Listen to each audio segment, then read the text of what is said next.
नाही आपलं आपलं करतील असे शब्द असतात, परक्यांनाही आपलं आपलं करतील असे शब्द असतात. शब्दांनाही कोडी पडावी, शब्दांनाही कोडी पडावी अशी गोड माणसे असतात, अशी गोड माणसे असतात. केवढं मोठं भाग्य असते जेव्हा ती माणसे आपली असतात, जेव्हा ती माणसे आपली असतात. सन्मान्य व्यासपीठाच्या कार्यक्रमाचे अध्यक्ष तसेच व्यासपीठावर सर्वच मान्यवर मंडळी व इथे जमलेले माझे विद्यार्थी मित्रांनो आणि मैत्रिणी, मी हर्षदा महालिंग आणि की आज मी तुम्हाला प्रजासत्ताक दिनानिमित्त जे 2 शब्द सांगणार आहे ते तुम्ही शांत चित्तेने ऐकून घ्यावेत अशी माझी नम्र विनंती. आज आपण ज्या मातीत जन्माला आलो, आज आपण ज्या मातीत जन्माला आलो त्याच मातीचा मुख्य प्राण्यांनाही पाणी वाढणारे संत एकनाथ याच मातीत होऊन गेले, याच मातीत होऊन गेले. वृक्षावालींना सगळे सोहरे म्हणणारे, वृक्षावालींना सगळे सोहरे म्हणणारे संत तुकाराम महाराज सुद्धा याच मातीत होऊन गेले, याच मातीत होऊन गेले. स्वच्छतेचे धडे देणारे संत गाडगे बाबा याच मातीत होऊन गेले, याच मातीत होऊन गेले. माणसा रे माणसा तुझे नित्य बेकार आहे, तुझे नित्य बेकार, तुझ्यापेक्षा बरं ग, तुझ्यापेक्षा बरं ग, चल गोठ्यात जनावर, चल गोठ्यात जनावर. अशा प्रकारे कविता करणाऱ्या थोर बहिणाबाई याच मातीत होऊन गेल्या, याच मातीत होऊन गेल्या.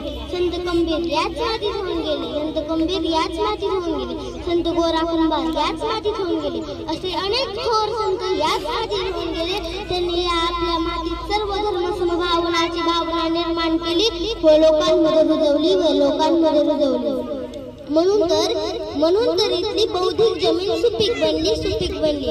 आज वरील संतांचा उपयोग फक्त महाराष्ट्रातच नव्हे, वरील संतांचा उपयोग फक्त महाराष्ट्रातच नव्हे तर देशातील उच्च उच्च विचारांच्या स्वातंत्र्यवीरांसाठी झाला, स्वातंत्र्यवीरांसाठी झाला. म्हणून तर त्यांच्या नावांना व विचारांना थोडासा स्पर्श केला. विद्यार्थी मित्रांनो, थोडासा स्पर्श केला.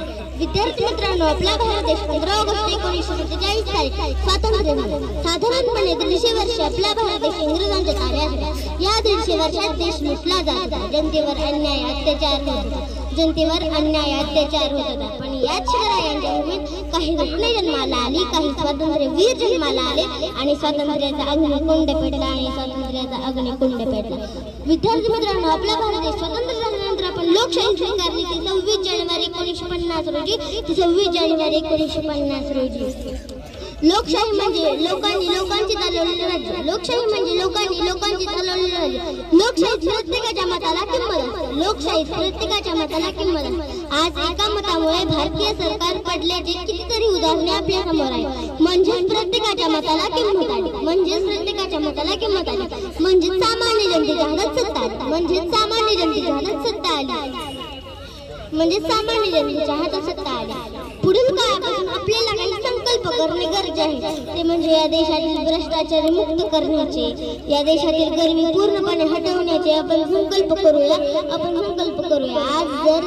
आज आपला देश स्वातंत्र्य असताना सुद्धा 70 ते 80 कोटी लोक दारिद्र्याखाली जगत असतील तर ते योग्य नाही, तर ते योग्य नाही. सर्वात महत्वाचे म्हणजे आपण माननीय पंतप्रधान नरेंद्र मोदी यांचे स्वच्छ भारत सुंदर भारत हे अनुकरण आपण पूर्ण करूया, हे अनुकरण आपण पूर्ण करूया. आज देशातील सर्व युवकांना रोजगार मिळाला पाहिजे, रोजगार मिळाला पाहिजे. आज गावागावात वृक्ष लागवड करून गावे झाडांनी सजवली पाहिजेत, गावे झाडांनी सजवली पाहिजे.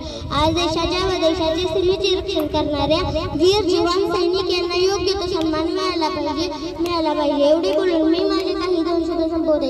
जाता मी एवढे बोलले, देसलाम तिरंगे को जिससे तेरी शान है, जिससे तेरी शान है, सर हमेशा ऊंचा रखना जिसका, सर हमेशा ऊंचा रखना जिसका, जब तक दिल में जान है, जब तक दिल में जान है. जय हिंद, जय भारत.